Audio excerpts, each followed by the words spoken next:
Secretary, Yes. you've mentioned agriculture in your platform. In fact, Yeah. the term you use is you want to make agriculture a mega industry. Yes.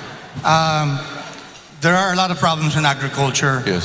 among which more than half of the Filipinos live in rural areas, Right. and yet the sector only contributes a little over 9% to GDP. Right. Could you flesh out or give us details about what you have in mind when you say you want agriculture to be a mega industry?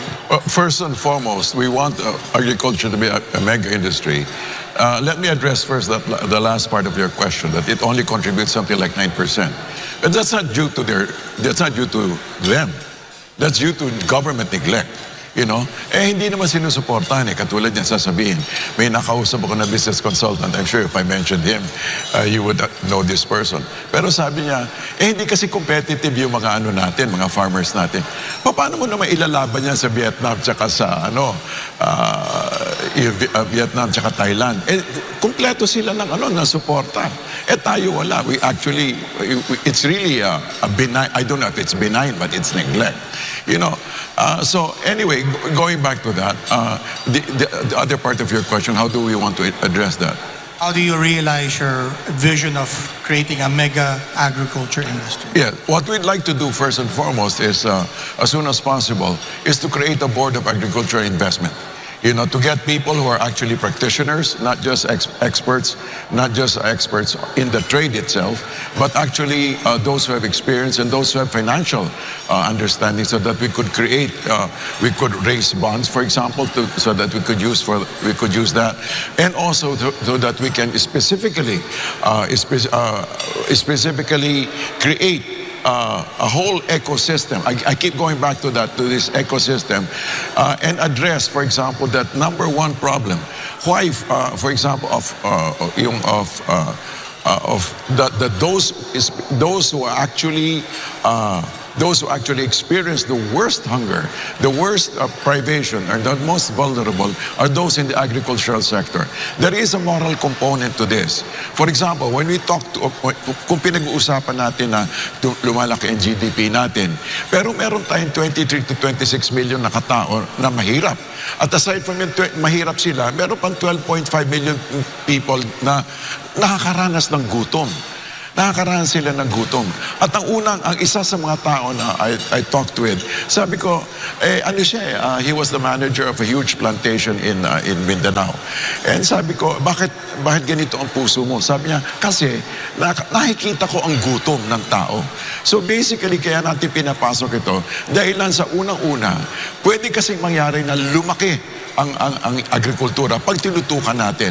Pangalawa, magkakaroon tayo ng genuine na industriya na pwedeng scalable. Kasi naman BPO hindi naman scalable.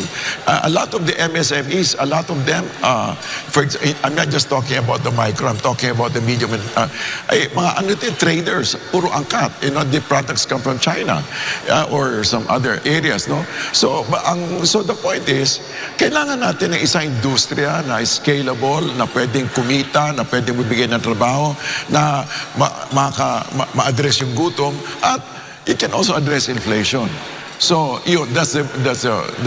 so using yung Board of Agriculture Investments, at i-connect natin, for example, i-connecta natin sa research and development para we can produce our own, from seeds to pampataba, all the way to manufacturing, all the way to post-harvest facilities, all the way to community agricultural centers, all the way to even to domestic tourism. Pwede natin sila ipagkabit. Meron tayong roadmap dyan at na tinatapos, at alam din natin kung ano pwedeng mangyari at pwedeng gawin. Are there any other government interventions you think are necessary? Because public spending on agriculture is something like 1.7% of the entire national budget. And correct. Relative to the public spending of other ASEAN countries, 1.7% is actually, on agriculture, is very small. Correct. Ang pwede kasi nating dyan, we can do a 2-3 track solution. No, one is divert some of the build, divert some of the MSMEs, and then also pwede manghiram I keep saying that, although some candidates felt na hindi viable na manghiram. Pero kung alam mo actually kung saan pupunta ang pera mo, pwede manghiram, yan dapat mga manghiram. Basta sigurado ka lang kung saan pupunta ang pera. By the way, isang problema talaga ng gobyerno is lack of absorptive capability. May pera, hindi naman alam kung paano gastuin, you know. Basta, you know, nakita ko ito. For example, I've been in corporate, I've been involved in corporate life, I've been involved in government life, and I tell you what, there is great efficiency in corporate life. There is a lot of in government, there's a lot of discussion of throughput, yung mga proseso.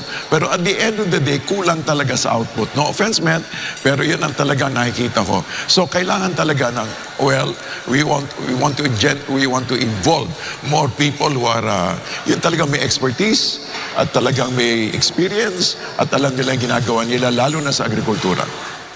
Last question. Sorry, I apologize my Yes, ma'am. fellow panelists. You talked about integrating regional markets. Yes. You know, there's been a law passed, I think 6 or 7 years ago, the cabotage law, that was supposed to liberalize the domestic shipping industry with the aim of reducing the logistics cost of bringing goods from, say, Mindanao to Luzon. And yet, 6 or 7 years after this law, it's still more expensive to bring goods from Mindanao to Manila than it is to bring goods from Mindanao, say, to Hong Kong or farther away markets.